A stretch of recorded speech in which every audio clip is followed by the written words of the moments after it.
Okay, hello and welcome everyone to the IUCN Bear Specialist Group North American Bears Expert Team webinar series.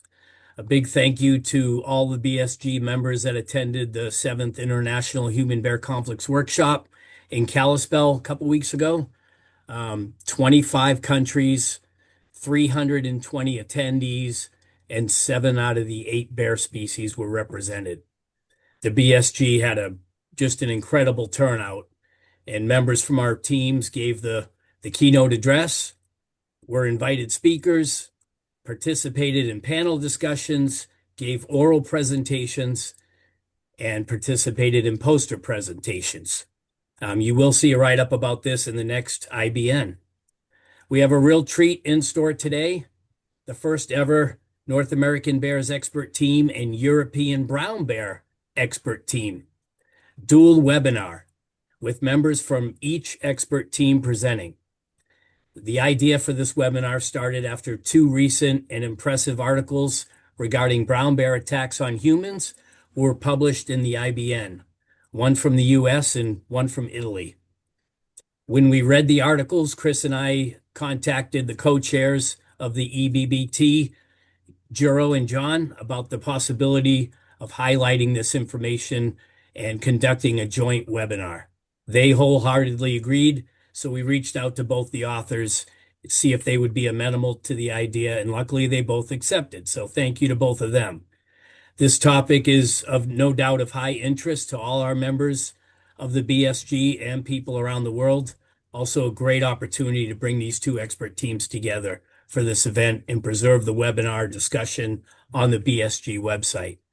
So please hold your questions to the end, and to respect everyone's time, we'll be sure to be done within an hour. The title of today's webinar is Brown Bear Attacks on Humans in the Italian Alps of Italy and in Yellowstone National Park in the US. Please welcome Claudio Groff and Kerry Murphy. Take it away, guys. Kerry Gunther, Rich. Oh, sorry. Oh, I hurt all over. Murphy's the cougar guy. Yeah, the good-looking one. Yeah. Gosh, sorry about that.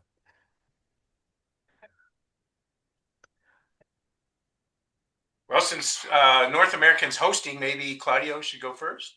Yeah, that sounds good. Okay, so I'm trying to share my presentation.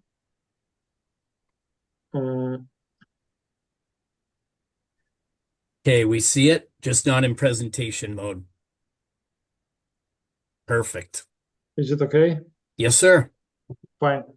Okay, so hi everybody, and thank you, really thank you very much for inviting me to the webinar and giving us this opportunity to tell you about the problems we are facing here in the Italian Alps, and to have the chance to discuss with all of you in this occasion. So I prepared a short presentation, which is divided in 2 parts.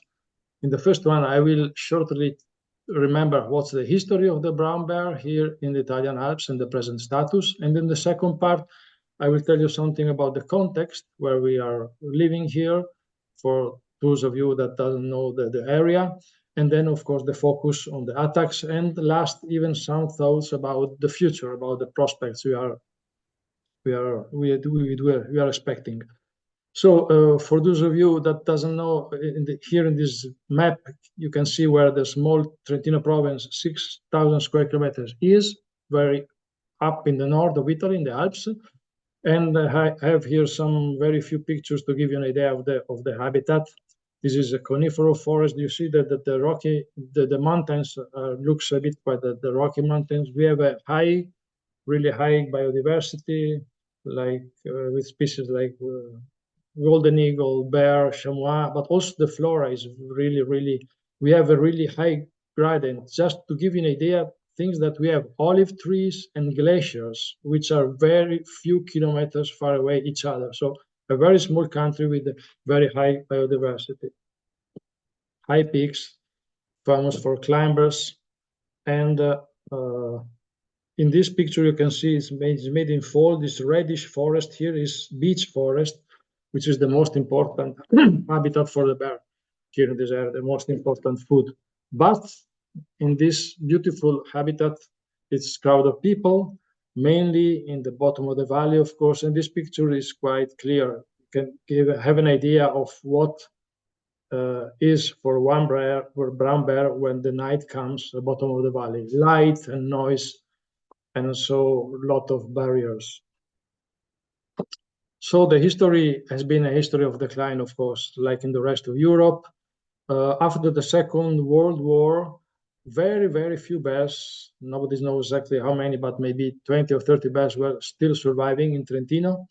This happened because of the habitat deterioration mainly, but also the direct persecution because the increasing of conflict with humans. Bounties have been paid to destroy all the bears, and the protection has been established in 1939 at the national level, but this didn't stop the decline.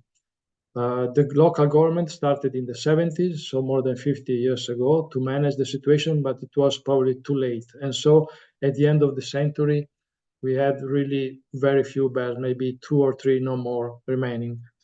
In the picture here down on the right, you can see an historical one. The first native bears captured to put a radio collar in 1974 has been the first one after Yellowstone all over the world. So the bear were almost disappeared, and between 1999 and 2002, this famous Life Ursus restocking project started to try to save the bears. And 10 bears have been moved from Slovenia and released in the wild. They did very well, and the population growth really fast. The average annual rate growth has been 11% in the last years. And presently, or better, in 2023, we are now doing a new population estimation this year. We had 98 bears without taking into account the caps of the year. The confidence interval is between 86 and 120. If we look at the bear distribution all over the Alps, we can see on the left that our small population of about 100 bears is isolated. There is still no connection, and there is no connection in the future on site, at least in the coming years, with the big population, which is on the eastern side of the Alps, and that goes down all along the Dinaric Pindo range till Greece, where we have between 3,000 and 4,000 bears. So having no connection, of course, you can imagine that the genetics is very important. So our genetic monitoring is also checking regularly the inbreeding. And we know that sooner or later, probably we will have to move some more bears if the inbreeding will grow. So what about the context? Starting with the legal context, of course, the bear is fully protected in Italy, or like the rest of Europe. It's an European law that fixed this. The government, the local government is the competent authority for the management. And of course, we have an action plan, which is called Paco Bace, which is valid for all the Italian Alps. The environmental context, as I said before, we have a good bear habitat, high natural productivity.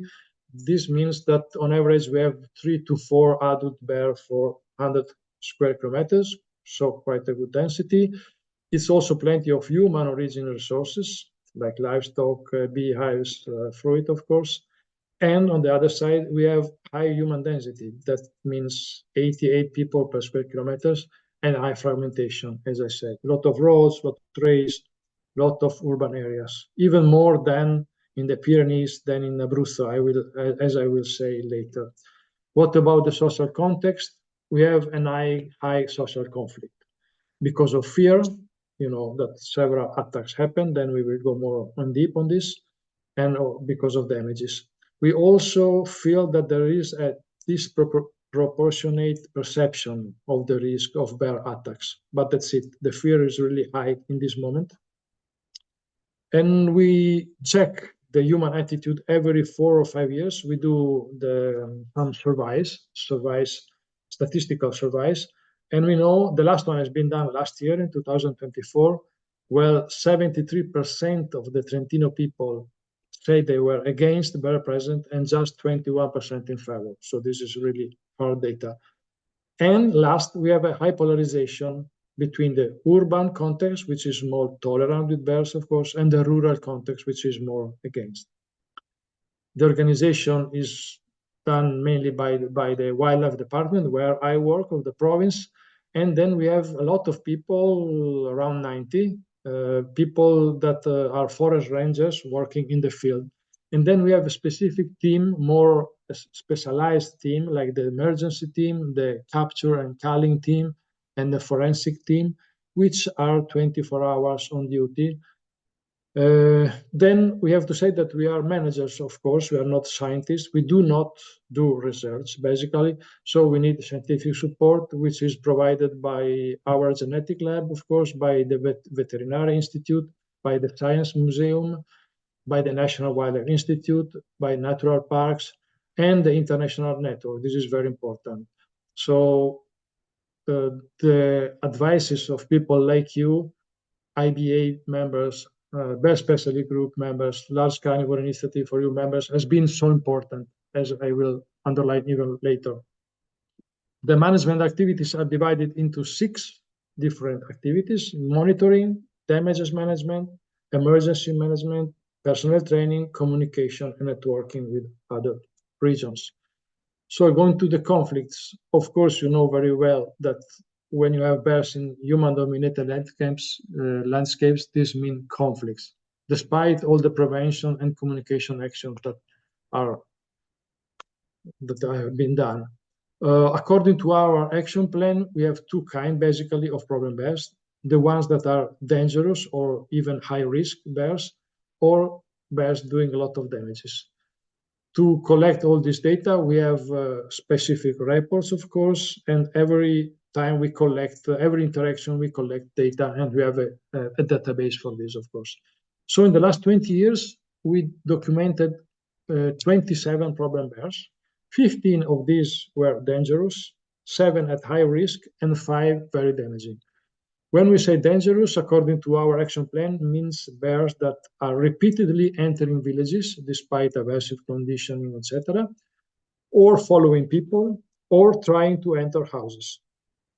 We call them high risk when they attack, when they already have attacked people. We work on conflict reduction, of course, and we have priority tools and ultimate tools. The priority tools are prevention, communication, and aversive conditioning. So prevention, attractant removals, it's most important, working on garbage bins. We work on this since 2011. To give you an idea of the effort, consider that just in the last 3 years, now this last provincial plan on specific on this, we put €4 million of money to make bear-proof all around the province, bear-proof bins. Electric fences are important. On average, 200 per year are distributed, and we have more than 1,500 now in the field. Livestock guarding dogs that were completely disappeared, now we promoted them again, and we have between 150 and 200 livestock guarding dogs now in the field. We work to help shepherds to stay in the mountains, taking shelters up with helicopters, around 15 per year for the grazing season. And then we are working, as you can see on the bottom, on the left, building some more stable shelters, wood for the shepherds. Then the bear spray, of course, would be also very important for prevention, but it's still forbidden in Italy. It depends from Rome, it depends from the Interior Ministry. And at the moment, we have been able to get this just for our forest rangers, but not yet for the common people. Communication on both sides, the safety rules and damage prevention. We, since several years, have science in the field, as the one you see here. Around 1,000 now are in the field. And then we have regular roundtables with stakeholders, of course. This is also important. Aversive conditioning is done with both the bear dogs. We have 6 units of bear dogs, Karelian, European, Laika, Yamtund, and with rubber bullets, of course, on colored bears. All problem bears are colored. If these preventive actions doesn't work, we have the last tool, which is to remove bears. Our action plan says that we can do it putting the bears in captivity or shooting them. To be considered that every time we decide to remove a bear, we have been taken to the court by the Animal Rights Association. We have legal disputes every time, and several times they've been able to stop us and to cancel the order to remove bears, dangerous bears. So going to the attacks and looking at the bears, we had 7 bears, 5 female and 2 males, that performed 9 attacks on humans in 11 years. This means that we had an average 0.82 attacks per year recorded, with an average bear population in these 10 years of 67 bears. So not many bears. And as I said, 88 inhabitants per square kilometers. Consider that in the same period, in the Apennines and the Pyrenees, they had no attacks at all on humans, with the bear population that are slightly smaller, okay, but lower human density. You see 58 people per square kilometer per square kilometer in the Apennines, and just 5 people per square kilometer on the Pyrenees. So all the bears that attacked people were adult, out of 1, a young one, an habituated one. 6 of these attacks have been classified as defensive by female with cubs that have been involved in surprise encounters, and 3 of them have been defined not defensive attacks. It has been done by 1 habituated bear and 2 non-habituated bears. All 7 bears have been removed, 2 have been shot, 2 have been put in captivity, 1 had died during the capture, during the anesthesia, 1 has been found dead for unknown reason, and 1 has been poached. Important, last, both females that has not been removed after their first attack because of the court decision, because our order was to remove them immediately, repeated aggression when they had the next litter 2 years later. And one of these 2 cases has been when the young boy has been killed. Looking at the victims, so we had in total 9 people injured and 1 killed, because in one occasion, 1 bear injured 2 persons. All victims were men, adult, between 26 and 70 years old. 7 times they were alone, and 2 times there were 2 people walking together. 7 victims were hiking, 2 were running, 1 was collecting mushrooms. 7 attacks happened on forest road or trails, and 2 of them off trail, and 3 times dogs were present for note. Last, all attacks happen in spring, mainly in spring, then in summer, so right in the breeding season of the bears. And we are wondering, especially thinking to the female with cubs, if this may have some meaning or not. We are not sure, but for sure we have a high, we've found several times infanticide. We saw several times female with cubs very nervous because of males around, and so this could even be one explanation, but I'm curious to know your opinion about this. So going to the end, what about the future? What about the prospects? The main question is, will the population and the conflicts grow more or not? The attitude is so bad, mainly because of this accident, that we expect to have more poaching. So we will see if the population will keep on growing or not. We do expect to have up to 5 problem bears per year, according to a National Wildlife Institute recent study. And we also know that with this population of around 100 bears, probably up to 8 problem bears per year can be removed without let's say, having bad influence of the world population. We are also starting to talk about a possible population control, because nobody did it so far, but we could also think to try to stabilize the population. But of course, there are some problems on the legal side because according to the present EU law restrictions, it's not really clear if we can do it or not. But we are starting to think about this as well. Last, what are the main lessons that we learned from these difficult years? First, of course, that remove single dangerous bears quickly is the most important thing.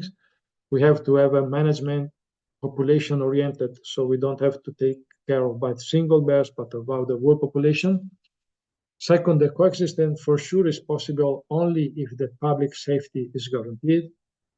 It's important keep on involving large carnivore international experts. This is why, as I said at the beginning, I'm glad to have this occasion, and we have been glad to have Matteo joining the conference in Kalispell a few weeks ago.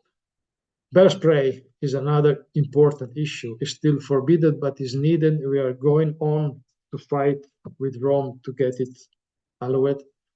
And of course, we have to improve the communication right on how to behave in bear country. Lot has been done, but much more we have to do in the future. This is all. Thank you for your attention. Thanks, Claudio. I think we'll just move right into Yeah, sure. Kerry's here. Okay. Thank you.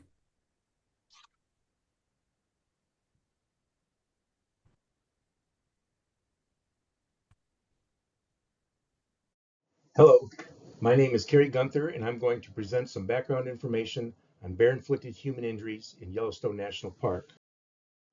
Yellowstone National Park was established in 1872 and covers an area of approximately 102 kilometers from north to south and 87 kilometers from east to west, encompassing over 899,000 hectares. Visitor services provided in the park include 7 major developed areas containing 2,170 lodging units, including hotels, lodges, and rental cabins that can accommodate approximately 8,300 guests per night.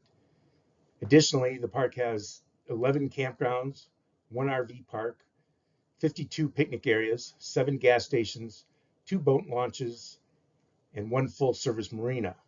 In addition, the park has 24 front country boardwalk trails at geyser basins and over 1,600 kilometers of hiking trails in the backcountry. The hiking trails lead to over 300 backcountry campsites that have a capacity of 3,112 people per night. Visitation to the park currently averages approximately 5 million visits per year, with 95% of that visitation occurring from May through October, the same period when all sex and age classes of bears are out of winter dens and active on the landscape. During the peak season of visitation from May through October, the park receives approximately 25,000 visits per day. Many of these visitors camp in roadside campgrounds and remote backcountry campsites. The park's roadside campgrounds average approximately 566,000 to 792,000 overnight stays per summer. Backcountry campsites in the park average approximately 40,000 to 45,000 overnight stays per summer. Additionally, there are approximately 4,000 National Park Service and hotel concession staff living, working, and recreating in the park each summer. Despite having millions of visitors, Yellowstone National Park is relatively pristine. 99% of the park's landscape is proposed wilderness or undeveloped lands. Only approximately 1% of the park has been developed with hotels, lodges, gift shops, and campgrounds, or paved over by roads. The park is also home to both grizzly bears and black bears. The grizzly bear density in the park is estimated at approximately 2.1 grizzly bears per 100 square kilometers. The black bear density is estimated at from 10 to 20 black bears per 100 square kilometers. A density index developed by Dan Bjornley and Mark Harrelson of the Interagency Grizzly Bear Study Team indicates that some areas of Yellowstone National Park have among the highest densities of grizzly bears in the greater Yellowstone ecosystem, and the northern one-third of Yellowstone National Park has one of the highest densities of black bears in the northern Rocky Mountains.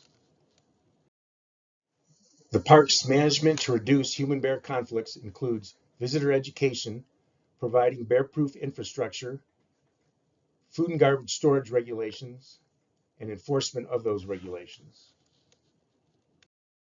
In Yellowstone, we classify bear attacks as defensive attacks, including surprise encounters, defense of offspring, defense of personal space, and defense of food, and predatory attacks, which include incidents where people are pulled from tents, killed, and consumed, or incidents where bears stalk people prior to attack. Yellowstone National Park does not have a set strike policy for determining when to remove bears involved in human-bear conflicts. The circumstances and aggressiveness of each incident are evaluated independently, and then a decision is made. In incidents involving defensive attacks, including defense of cubs, defense of food, or defense of individual space, no action is taken against the bear. Bears are lethally removed when they intentionally prey on people and after defensive killings where the bear also consumes the body. Both grizzly bears and black bears are very tolerant of humans during most human-bear encounters in the park. From 1991 through 2022, we collected data on over 7,000 human-bear encounters that were reported. During most of these encounters, bears had a neutral response or fled. Contact and attacks were extremely rare, comprising less than 1% of these 7,090 reported encounters. The data from black bears had similar results. In 10,081 reported encounters, black bears had neutral responses or fled in the majority of those encounters, and actual contact and attacks were rare, comprising less than 1% of the 10,000 plus encounters.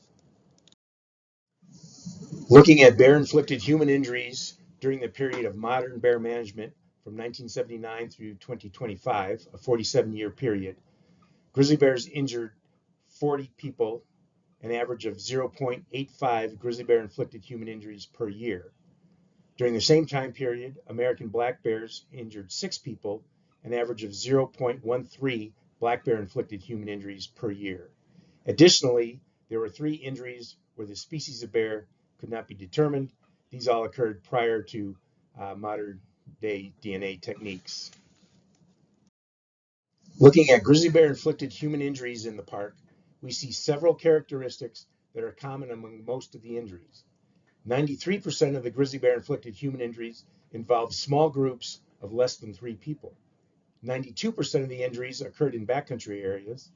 83% of the injuries involved surprise encounters with females with cubs. And 46% of the encounters involved off-trail hiking, even though only approximately 30% of hikers in Yellowstone ever leave the designated trails. With American black bears, we also see some characteristics that are similar between most black bear inflicted human injuries. Common characteristics that we see, 83% involve people in prone or supine positions, 67% occur in backcountry campsites, and 67% occur while people are sleeping. Most of these injuries are relatively minor, soft bites. I call them exploratory bites. It doesn't appear that the bear is in full predatory mode, but may be testing people to see what their reaction will be. In all these cases, when the people stand up, sit up, and yell, the bear typically runs off. Looking at grizzly bear attacks for the period 1979 through 2023, we see the risk of injury being about 1 grizzly bear inflicted human injury per 3.6 million park visits for all visitors combined. However, not all visitors have equal exposure to the risk of grizzly bear attack. For those visitors that remain in front country areas, developed areas, roadsides, and front country boardwalk trails, we see only 1 grizzly bear inflicted human injury per 69.7 million park visits. For those visitors camping in roadside campgrounds, we see 1 grizzly bear inflicted human injury per 29.2 million overnight stays. The risk gets a little greater for those camping in backcountry campsites at 1 grizzly bear inflicted human injury per 1.9 million overnight stays. And visitors at greatest risk of being injured by grizzly bears are those hiking between campsites in the backcountry rather than being in the campsite. While hiking between campsites, we see one grizzly bear inflicted human injury per approximately 275,000 backcountry recreation days. You can't really be injured by a bear unless you have an encounter with a bear. So we also looked at the injury rate per encounter. And for grizzly bears, we see one grizzly bear attack per 88 backcountry encounters that are reported. However, we believe this is biased high because visitors that have a relatively benign encounter where the bear either remains neutral or flees are less likely to report the encounter than those visitors that are attacked or have an aggressive encounter with a bear in the backcountry. Looking at the risk of bear attack for black bears during the 1979 through 2023 period, we see that black bears are not nearly as aggressive as grizzly bears. For all visitors combined, we see one black bear inflicted human injury per 23.2 million park visits. Again, not all visitors have equal exposure to the risk of black bear attack. For those visitors that remain in front country areas, again, developed areas, roadsides, and front country boardwalk trails, we see one injury per 139.4 million park visits. For those visitors that camp in roadside campgrounds, we have not had a single injury in a roadside campground by a black bear during the 1979 through 2023 period. For visitors camping in remote backcountry campsites, we actually see an injury rate that's higher than for grizzly bears. We see one black bear inflicted human injury per 618,459 overnight stays in backcountry campsites. Again, with backcountry hiking between campsites, we see one injury per 1.4 million backcountry hiking days. So black bears are less likely to injure hikers that are hiking between campsites, less likely than grizzly bears, but more likely than grizzly bears to injure people while they're in backcountry campsites. And then again, looking at the injury data on a backcountry encounter basis, we see one black bear inflicted human injury for 343 backcountry interactions. Looking at grizzly bear inflicted human injuries on a per capita basis, we see that despite park visitation increasing every decade in the park, the number of grizzly bear inflicted human injuries per 1 million park visits is declining over the same period. And the current decade is our lowest rate of grizzly bear inflicted human injuries that we've ever had in the history of the park. That's the end of my presentation. We can move on to questions. Thanks, Kerry. Well, I guess I would ask the speakers, do you have any comments on why you think you have the level of conflict you have compared to your fellow speaker? I mean, Kerry has very little conflicts with millions of visitors, and in Italy it appears to be fewer bears, but remarkably fewer bears, but a high level of conflicts. Is it related to management? Is it related to bear behavior? I'll just throw that open for both of you to comment on. Yeah, and I think actually looking at Claudio's injury statistics, he had 0.82 injuries per year, and in Yellowstone we're at 0.85. So the difference is actually not that great as far as bear-inflicted human injuries. Unfortunately for Yellowstone, we have good statistics on front country use and overnight backpackers in the backcountry, but we don't have any data on number of day hikers. So I can't really come up with a density of people in the backcountry to look at injuries on a per capita basis for all backcountry users. I can only look at backpackers because we have data on that. Yeah, I guess that it's really a matter of, it's very different. I mean, as I said, it's really plenty of roads and trails, high human density, high bear density, and plenty of roads and trails. And in summertime, really a huge number of tourists, of course. But out of these 10 victims, just one was a tourist. 9 of them were locals jogging, running, or picking mushrooms. But still, to me, I can understand that it's so different from Yellowstone. What is really hard to explain to me is how can be such different with Abruzzo or with with Pyrenees, where we have the same history, the same more or less the same bird population. Of course, the human density is much lower. If I remember well, it's almost 20 times lower in the Pyrenees, or between 15 and 20 times lower. This, I guess, it's very important. But so what that comes up to is the increased encounter frequency for the bears in your area, Claudio. The bears are more likely to run into people versus, say, Yellowstone or the Pyrenees or places like that. Is that correct? Sorry, would you repeat, Chris? There's an increased encounter frequency in your area because there's a lot of people. And, while there may be not that many bears, the bear density is pretty high. Is the encounter frequency higher in your area than it is in, say, Yellowstone or the Pyrenees? Yeah, for sure. It has the frequency grow up really fast because the bear population grow up. The number of tourists and the local residents are more or less stable. A lot of people, but the trend is stable. What grew very fast is the bear population that from 10 founders moved to 100 in a couple of decades. So our data shows that the encounters also have been more and more frequent. That's for sure one data. And then also for sure, I guess people is less prepared here. So they are not used to live with bears. They forgot what does it means, and it takes time to teach them, to learn them again how to behave. And of course, after all these accidents, there is more and more interest to learn how to behave, and we really start to see some progress.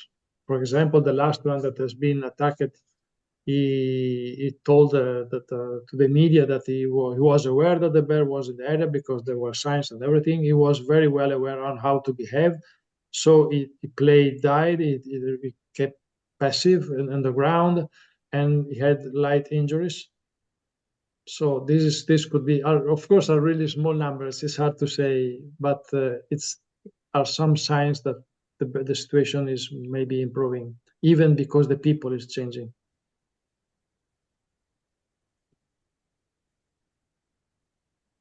Hey, Jero. Hello. I believe that the bears are more or less the same, but the disturbance is the issue. And then the question is how much space bears have to retreat to undisturbed area. And this is probably the major problem. If wherever they go, if they meet a person, they get really disturbed and stressed, and then some of encounters, very few, but still some, become to conflict. So probably some areas, especially in some seasons, should be totally excluded for human visitation, what is probably very hard to achieve. On the other hand, it's really true. If people have problems with bears, attacks, then if people don't want to have bears, then you cannot have bears. If local people are against bears, then it's really hard. And I understand that Claudio is really in a challenging situation to actually successfully manage this population in the so highly populated area. So undisturbed areas are necessary. That's my thank you. Yes, if we can spend a couple of words, it's true. We have a lot of small patches which are really undisturbed even during the high season in the summer. but are really small patches. And our feeling is that especially female with the cubs in springtime, which are already very, very much stressed because of the males, could be even more reactive, even against the people approaching, because of course it's one more threat to the cubs from the point of view. And we also, of course, considered the option to close some areas, but it's really unfeasible. It's unfeasible because we have on average now 10, 12 litters per year, and these 12 litters are spread on all Western Trentino, around 3,000 square kilometers, and they move, of course, a lot. So we should close hundreds of trails, hundreds of roads, which is simply unfeasible. And it's not to close one valley to the tourists, which we could also think about it, but it's to close one valley for the people that live there. Sometimes they live inside the valley. So it really is really not possible to do it. Yeah, in Yellowstone, and of course, we're a national park, so we don't have that many people living here, but we have bear management areas where it's about 20% of the park are designated as these different bear management areas, and they're areas of seasonal concentrations of high quality foods where we know there's going to be a higher density of bears for that season. And so we have recreation restrictions in those areas. Some are closed, some just don't allow off-trail travel, those type of restrictions to reduce the number of encounters that are occurring.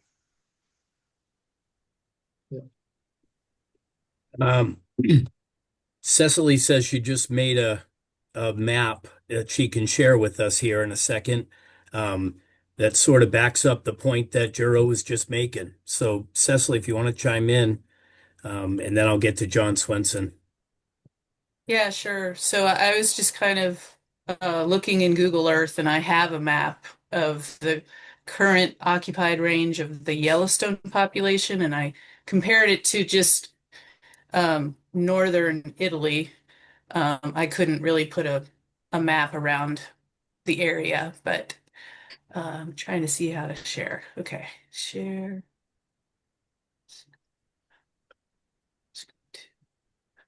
And then I'm going to. Did that show? Here we go. Something's coming. See your desktop.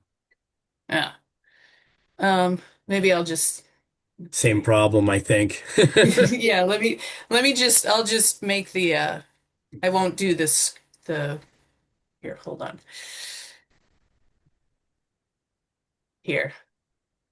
Let's try that one. Can you see that? It's coming. Let's see. Yes. Yeah. Yeah. So those are essentially at the same scale. And it kind of what we've learned in North America in the lower 48 is that, secure habitat that's at least 500 meters away from a road, tends to be associated with higher bear survival. I think that there's also that relationship between bear encounters with people and their ability to kind of maintain a home range where they can have some security from interactions with humans. And, this just kind of shows that when you compare the two areas. Great. Yeah. Thank you for that. It's John Swenson has a question. It might kind of build on this same point. He says it seems that both populations are increasing. Are there more injuries on the peripheries of both these areas than there are internally? I don't know if you've looked at it that way, but if you could both comment. Yeah. In Yellowstone, go ahead, Claudio. Thank you. Our area is so small that it's really even hard to talk about periphery and core area. Anyway, no, the attacks we had happen more or less in the core area, which is the area where the females are. Yeah, we see no difference between the two areas. And I know in Yellowstone, most of the injuries used to be in the park. And as the population has expanded, obviously there's injuries occurring outside the park now. I think the biggest difference is it's when each area has the most people in the backcountry. So in Yellowstone Park, it's summer visitation. On the national forest surrounding Yellowstone Park, the backcountry's got the most people in it during the hunting seasons in the fall. And so they, outside the park, you tend to see more fall injuries. Inside Yellowstone Park, you see more summer injuries. Thank you. Go ahead, Vincenzo. You're on mute. Now, can you hear me? Yes, yes. Yeah. Okay, great. Thank you very much. So I have just a very quick note about what Claudio said. I think it's very interesting when he said that why it's possible then there are so many attacks of bears in the Alps in this small population, and there are almost no attacks in the Apennine in central Italy, in the Pyrenees, and here in the Cantabrian Mountains also. So I think that it's quite interesting that, for example, here in the Cantabrian Mountains, we have an increasing bear population, but almost no attacks. And this is a high human modified landscape with the people almost everywhere, everywhere. Probably not the human density is not the same than in northern Italy, but it's quite similar. So I think that we all know that bear and in general large carnivore attacks are a very complex problem. Has a very local characteristics, so it's very difficult to have a solution because there are many different factors that also can act locally. And evidently, from the data that Claudio has shown us, if 7 out of 9 people attacked by people were walking or running alone, evidently there is a lot of things to do about how to learn, not how to learn, how to explain to people how to behave in a bear country. Because party size, I mean, we know since decades that party size is one of the most important factors affecting the rates of bear attacks. But I think that there is one point that is very important about bear attacks. It is not frequently considered. It's about genetics. So, and this is a very difficult problem to solve because some years ago, a paper had been published about Apennine bears in the proceeding of the National Academy of Science, showing that the inbreeding of this small bear population changed the behavior of bears, so they in some way are shyer than bears in other populations, and they are like. And this is probably one of the reasons why we don't have attacks of bears in the central Italy. So the history, the evolution of the bears in the Cantabrian Mountains is quite similar of the Apennine one. So we don't have genetic data like for, I mean, we never performed genetical analysis like Italian have done with the Apennine population. But I'm pretty sure that probably the isolation of this population in northern Spain might have produced some changes in their behavior, making them less, shyer. So we don't have any attacks here. So probably what we in northern Italy is that they have introduced bear from different population from Slovenia, and probably the genetic characteristics of this population, as well as the landscape where they have evolved, can explain at least partly this kind of patterns. Thank you. Interesting. Go ahead, Claudio. Yeah, thank you. Yeah, I do agree with the Vincenzo, and but I would say that there is one further effect, I guess. So it's not just a matter of genetic, probably, but even a matter of selection, because both population in the Apennines and in the Cantabrians have been heavily selected in the last centuries, in the last decades, by hunting, by poaching, and probably the more brave and the more carnivores and the more confident bears have been the ones that have been shot first. Even the bears that were in Trentino in the last decades were some kind of Autonoma, really the very last one, and probably they had the same selection. So probably what we have to do to help this coexistence is make a kind of selection as well, to do it in a legal way, of course. What still I can't well understand is this big difference with the